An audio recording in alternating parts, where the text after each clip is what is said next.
എല്ലാവർക്കും നമസ്കാരം. ഞാൻ സരിത മഹേശ്വരൻ. ഇന്ന് ശ്രീകൃഷ്ണവിലാസ മഹാകാവ്യത്തിന്റെ 7ാമത്തെ സർഗത്തിലെ 51, 52 എന്നീ 2 ശ്ലോകങ്ങളാണ് നമ്മൾ പഠിക്കാൻ പോണത്. 2 ശ്ലോകങ്ങളിലും വസന്തമാലിക വൃത്തം തന്നെയാണുള്ളത്. മഴക്കാലത്തിന്റെ ഗുണങ്ങളെ പറ്റിയിട്ടും അതുപോലെ തന്നെ ദോഷങ്ങളെ പറ്റിയിട്ടും ഒക്കെ പറയുകയാണ് ചെയ്യണത്. ഇവിടെ മഴക്കാലത്തിന്റെ ഒരു ഗുണം എടുത്തു പറയുകയാണ് ചെയ്യണത്. നമുക്ക് ആദ്യം ശ്ലോകം ചൊല്ലി നോക്കാം. മലിനശ്ച പലാശയോ ജലാത്മാ സമയശ്ലാഘ്യതമോ ബഭൂവ വൃഷ്ട്യാ ശതമപ്യപഹന്തി ദൂഷണാനാം പരമേകോപി ഗുണഃ പരോപകാര.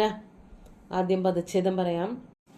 മലിന ചപലാശയ ജലാത്മാ സമയ ശ്ലാഘ്യതമ ബഭൂവ വൃഷ്ട്യാ ശതം അപി അപഹന്തി ദൂഷണാനാം പരം ഏക അപി ഗുണ പരോപകാര.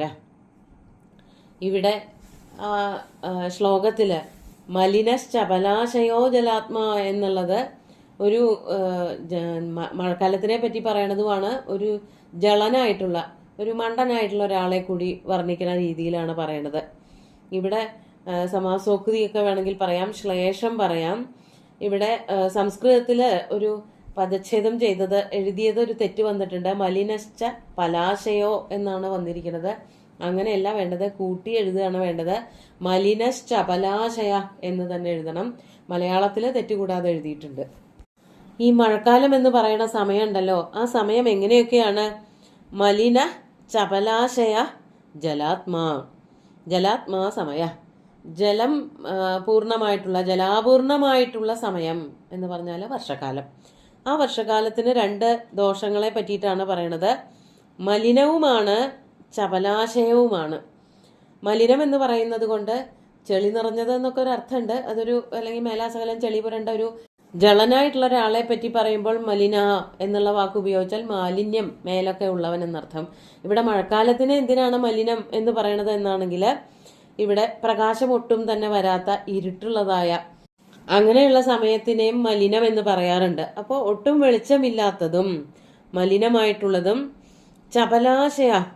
ചപലാശയ എന്ന് പറഞ്ഞാല് ചപലത ഉള്ളത്, ചപലമായിട്ടുള്ള ആശകളോട് കൂടിയവൻ അല്ലെങ്കിൽ ആശയങ്ങളോട് കൂടിയവൻ, ആശയങ്ങളോട് കൂടിയവനാണ് ജലാത്മാവായിട്ടുള്ള ഒരു വ്യക്തി, ഒരു വിഡ്ഢിയായിട്ടുള്ള ഒരു വ്യക്തി.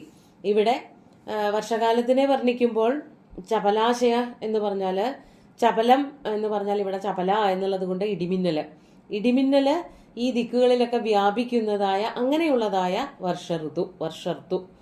മലിന ചപലാശയ ജലാത്മാ സമയ. ജലാത്മാ എന്നുള്ളതിനെ ജലാത്മാ എന്നും പറയാം, ജളാത്മാ അല്ലെങ്കിൽ ജഡാത്മാ എന്നും പറയാം. ജളമായ ഒരു ആത്മാവോട് കൂടിയവൻ, ഒരു വിഡ്ഢിയായിട്ടുള്ള അല്ലെങ്കിൽ ഒന്നിനും കൊള്ളാത്തവൻ എന്നുള്ള അർത്ഥത്തിലും എടുക്കാം. മഴക്കാലം എന്നും അർത്ഥം വരാൻ അങ്ങനെയും വ്യാഖ്യാനിക്കാം. അപ്പോൾ 2 ദിക്കിലേക്കും ഒരേ അർത്ഥം വരും, ഒരേ തരത്തിൽ വ്യാഖ്യാനിക്കാൻ പറ്റും. അർത്ഥം ഒരുപോലെ ആവില്ല. മഴക്കാലത്തിന് ഒരർത്ഥം, ഒന്നിനും കൊള്ളാത്തവന് മറ്റൊരർത്ഥം. അപ്പോൾ ശ്ലേഷാലങ്കാരം അവിടെ പറയാൻ പറ്റും. അങ്ങനെയുള്ള അത്രയും കഠിനമായിട്ടുള്ള, കടന്ന് പോവാൻ ബുദ്ധിമുട്ടുള്ളതാണ്, കഴിച്ചുകൂട്ടാൻ ബുദ്ധിമുട്ടുള്ളതാണ് മഴക്കാലം എങ്കിൽ പോലും, അങ്ങനെയാണെങ്കിൽ പോലും വൃഷ്ട്യാ ശ്ലാഘ്യതമ ബഭൂവ, ആ കാലവും മഴ പെയ്തത് കൊണ്ട് കുറച്ച് നല്ലതായി തീർന്നു. വൃഷ്ട്യ, മഴ പെയ്തു എന്നുള്ളത് കൊണ്ട് അതിനെന്തു സംഭവിച്ചു? ശ്ലാഘ്യതമമായി തീർന്നു. ഈ ശരീരമാകെ മലിനമായി കിടക്കുന്ന ചപലനായിട്ടുള്ള ഒരാള് മഴ പെയ്തപ്പോൾ അയാളുടെ ശരീരത്തിൽ അഴുക്കൊക്കെ പോയതുപോലെ, അപ്പോൾ അവിടെ ഒരു ശ്ലേഷാലങ്കാരവും വ്യംഗ്യമായിട്ടൊരു ഉപമയും ഒക്കെ വരണതായിട്ട് നമുക്ക് മനസ്സിലാക്കാം. ഒരു സങ്കരമായിട്ടാണ് അത് വരുന്നത്, അലങ്കാരം. ഒരു മഴ പെയ്തതോട് കൂടിയിട്ട് ആ കാലത്തിനും ഒരു സൗന്ദര്യം വന്നു ചേർന്നു, അല്ലെങ്കിൽ ഒരു ശ്ലാഘ്യത, തരക്കേടില്ല, കൊള്ളാം എന്ന് പറയേണ്ടതായിട്ട് വന്നു. മഴ പെയ്തുല്ലോ, അതുകൊണ്ട്. ഈ ഇരുണ്ട് നിൽക്കുകയാണെന്നുണ്ടെങ്കിൽ അങ്ങനെ വലിയ ബുദ്ധിമുട്ടാണ് ആ കാലങ്ങളൊക്കെ കഴിച്ചു കൂട്ടുകയെന്നുണ്ടെങ്കിൽ. അപ്പോൾ ഇരുട്ട് ആണ്, അല്ലെങ്കിൽ ചുറ്റുപാടും ഇടിമിന്നലൊക്കെ വരുന്നുണ്ടെങ്കിലും മഴ പെയ്തതോട് കൂടിയിട്ട് ആ ദിവസങ്ങൾ അല്ലെങ്കിൽ ആ കാലവും നന്നായി. എന്നിട്ട് ഒരു അർത്ഥാന്തരന്യാസ അലങ്കാരം കൂടി ചേർക്കുകയാണ്. സാമാന്യത്തെ വിശേഷം കൊണ്ട് സമർത്ഥിക്കുക, അല്ലെങ്കിൽ വിശേഷത്തെ സാമാന്യം കൊണ്ട് സമർത്ഥിക്കുക. അങ്ങനെ വരുമ്പോഴാണ് അർത്ഥാന്തരന്യാസ അലങ്കാരം വരണത്. ഇവിടെ മേഘങ്ങളുടെ കാര്യവും മേഘകാലത്തിനെ പറ്റിയിട്ടൊക്കെ ആദ്യം പറഞ്ഞത് കൊണ്ടൊരു വിശേഷപ്പെട്ട വിഷയമാണ് പറഞ്ഞത്. അതിനെ സാമാന്യമായിട്ടുള്ള ഒരു വിഷയം കൊണ്ട് സമർത്ഥിക്കുകയാണ് പറയണത്. അതാണ് ചെയ്യണത്. പരം ഏക അഭി പരോപകാര ഗുണ. പരം കേവലം, ഒന്നു മാത്രം മതി, അതാണ് കേവലം, അത് മാത്രമേ ഉള്ളൂ. ഏക ഒന്നേ ഉള്ളൂ. അതെന്തായിരുന്നു? പരോപകാര ഗുണ. പരോപകാര ഇതി ഗുണ. പരോപകാരം എന്ന പേരുള്ള ഒരു ഗുണം അതുമാത്രം ഉണ്ടായാൽ മതി. ദൂഷണാനാം, ദൂഷണങ്ങൾ എന്ന് പറഞ്ഞാൽ ദോഷങ്ങള്, ദൂഷണാനാം ശതം അഭി അപഹന്തി. ദോഷങ്ങൾ 100 ഉണ്ടെങ്കിൽ പോലും പരോപകാരം എന്ന് പറഞ്ഞ ഒരൊറ്റ ഗുണമുണ്ടെങ്കിൽ തന്നെ ആ ദോഷങ്ങളെ മുഴുവനും ഇല്ലാതെയാക്കാൻ ഈ പരോപകാരത്തിന് സാധിക്കും. മറ്റെന്ത് ദോഷങ്ങളും ഉണ്ടായിക്കോട്ടെ, പരോപകാരം എന്ന് പറഞ്ഞിട്ടുള്ളൊരു ഗുണം ആ ആൾക്ക് ഉണ്ട് എങ്കിൽ അയാളുടെ മറ്റു ദോഷങ്ങളൊക്കെ താഴെ പോകും. അതിൻ്റെ ഈ ഗുണം മാത്രം ശോഭിക്കും എന്നാണ് പറയണത്. ഇവിടെ മഴക്കാലത്ത് ബാക്കി ദോഷങ്ങളൊക്കെ ഉണ്ട്, ഒട്ടും വെളിച്ചം കിടക്കില്ല, ഇടിമിന്നലുണ്ട്, പേടിയാവും എന്നൊക്കെ പറയുമെങ്കിലും എല്ലാവർക്കും സുഖം നൽകാൻ വേണ്ടിയിട്ട് നന്നായി മഴ പെയ്യും, ചൂടിനെ ഇല്ലായ്മ ചെയ്യും എന്നുള്ളത് കൊണ്ടൊക്കെ അതൊരു ഗുണമാണ്. മറ്റു ദോഷങ്ങളൊക്കെ അതുകൊണ്ട് അതിൻ്റെ താഴെ പോകുന്നു എന്ന് മേഘകാലത്തിൻ്റെ ഒരു ഗുണത്തെ പറ്റിയിട്ട് വളരെ കേമായിട്ട് കവി വർണ്ണിക്കുകയാണ് ചെയ്യണത്.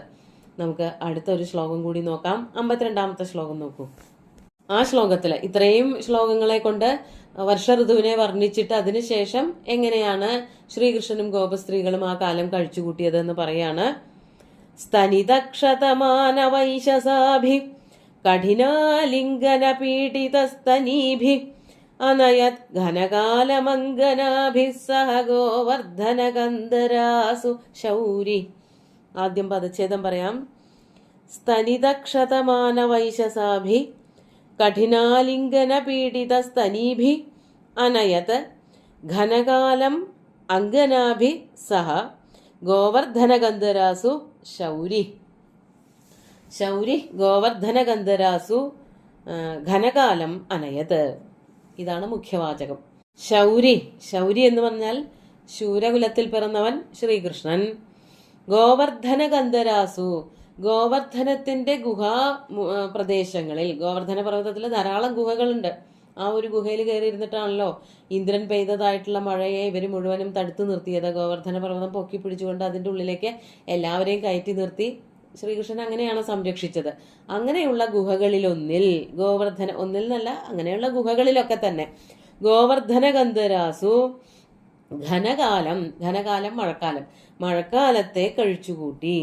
എങ്ങനെ? അങ്കനാഭിസഹ, അങ്കനമാരോട് കൂടിയിട്ട്. പ്രശസ്തമായ അംഗങ്ങളുള്ളവൾ അങ്കന, സുന്ദരി എന്നർത്ഥം. എല്ലാ അംഗങ്ങളും സുന്ദരമായിട്ടുള്ളവൾ. കണ്ണായാലും മൂക്കായാലും ചെവിയായാലും ചുണ്ടായാലും മാറിടങ്ങളായാലും അരക്കെട്ടായാലും കാലായാലും കയ്യായാലും ഒക്കെ വളരെ സുന്ദരമായിട്ട് കാണപ്പെടുന്നവൾ, അവളെയാണ് അങ്കന എന്ന് വിളിക്കുന്നത്. പിന്നെ അത് സ്ത്രീ എന്നുള്ള അർത്ഥത്തിലേക്കൊക്കെ രൂഢിയായി പോയി എന്നേ ഉള്ളൂ. അങ്ങനെ അങ്കനമാരോട് കൂടിയിട്ട് ശ്രീകൃഷ്ണൻ ഗോവർദ്ധനത്തിന്റെ ഗുഹകളിൽ കഴിച്ചുകൂട്ടി. എങ്ങനെയുള്ള അങ്കനമാരാണ് എന്നുള്ളതാണ് ഒന്നാമത്തെയും രണ്ടാമത്തെയും വരിയിൽ വർണ്ണിക്കുന്നത്. സ്തനിതക്ഷതമാനവൈശസാഭി കഠിന ആലിംഗന പീഡിത സ്തനീഭി അങ്കനാഭി. ഈ അങ്കനമാരൊക്കെ ശ്രീകൃഷ്ണനുമായിട്ട് കൂട്ടുകൂടിയും നടക്കാറുണ്ട്, തല്ലുകൂടിയും നടക്കാറുണ്ട്. അതാണ് സ്തനിതക്ഷത മാനവൈശസാഭി. മാനവൈശസങ്ങൾ എന്ന് പറഞ്ഞാൽ സൗന്ദര്യ കലഹങ്ങള്, സൗന്ദര്യ പിണക്കങ്ങള്, എന്തെങ്കിലുമൊക്കെ ചെറിയ ചെറിയ കാര്യങ്ങളൊക്കെ പറഞ്ഞിട്ട് അങ്ങോട്ടും ഇങ്ങോട്ടും ഭയങ്കരമായിട്ട് തല്ലുകൂടുക. സ്നേഹം കൊണ്ട് വരണ തല്ലുകൂടലുകളാണ്. ആ തല്ലുകൂടല് സ്നേഹം കൊണ്ടാണെന്നുണ്ടെങ്കിൽ അത് തീരൂലോ.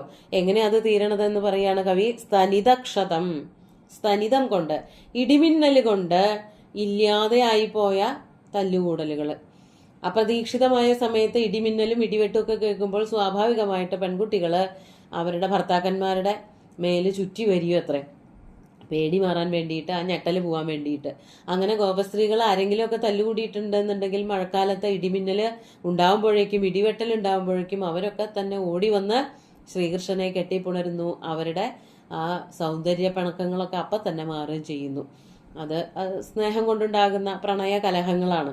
അതൊക്കെ മാറിപ്പോകുന്ന അങ്ങനെയുള്ള അങ്കനമാർ. അതാണ് സ്തനിതക്ഷതം, ഇടിമിന്നൽ കൊണ്ട് ഇല്ലാതെയായി പോയ മാനവൈശസങ്ങളോടുകൂടിയവർ. മാനവൈശസം പ്രണയകലഹം, പ്രണയകലഹം പോയിപ്പോയവർ. പിന്നെ എങ്ങനെയുള്ളവരാണ്? കഠിന ആലിംഗന പീഡിതസ്തനീഭി, ശ്രീകൃഷ്ണനുമായിട്ടുള്ള കഠിനമായിട്ടുള്ള ആലിംഗനങ്ങളെ കൊണ്ട് മാറിടങ്ങളൊക്കെ അമർന്നുപോയവർ. അതാണ് കഠിന ആലിംഗനം, കഠിനമായിട്ടുള്ള ആലിംഗനങ്ങളാൽ പീഡിതമായ, അമർന്നുപോയതായ, പീഡിപ്പിക്കപ്പെട്ടതായ സ്തനങ്ങളോട്, മാറിടങ്ങളോട് കൂടിയവരായിട്ടുള്ള അങ്ങനെയുള്ള അങ്കനമാരോട് കൂടിയിട്ട് ആ ശൗരി ശ്രീകൃഷ്ണൻ ഗോവർദ്ധന ഗന്ധരാസു, ഗോവർദ്ധനത്തിന്റെ ഗുഹകളിൽ ഘനകാലം അനയത്, അങ്കനാഭിസഹ ഘനകാലം അനയത്, അവരോട് കൂടിയിട്ട് ഗോവർദ്ധന പർവ്വതത്തിന്റെ ഗുഹകളിൽ മഴക്കാലം മുഴുവനും കഴിച്ചുകൂട്ടി എന്നാണ് ഇവിടെ വർണ്ണിക്കുന്നത്. ഇവിടെ അധികം ശ്ലോകങ്ങളും ഇവരുടെ കാമക്രീഡകളെ പറ്റിയിട്ടൊന്നും പറയണില്ല. ഓരോ കാലങ്ങളെ വർണ്ണിക്കണമെന്നേ ഉള്ളൂ. ആ കാലങ്ങളൊക്കെ തന്നെ ഭഗവാൻ എങ്ങനെ കഴിച്ചുകൂട്ടി എന്നുള്ളതും കവി സൂചിപ്പിക്കുന്നുണ്ട്. നമുക്ക് ശ്ലോകങ്ങൾ ഒന്നുകൂടി ചൊല്ലി നോക്കാം.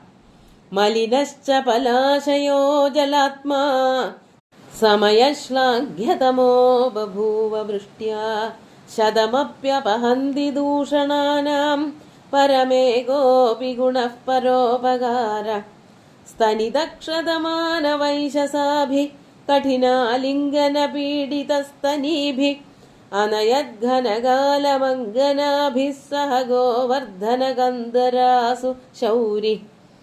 അങ്ങനെ സുന്ദരമായിട്ടുള്ള 2 ശ്ലോകങ്ങളും ഭഗവാന്റെ കാൽക്കൽ അർപ്പിച്ചുകൊണ്ട് ഗുരുവായൂരപ്പനെ സാഷ്ടാംഗം നമസ്കരിച്ചുകൊണ്ട് എല്ലാവർക്കും ശുഭദിനം നേർന്നു നിർത്തട്ടെ. നന്ദി.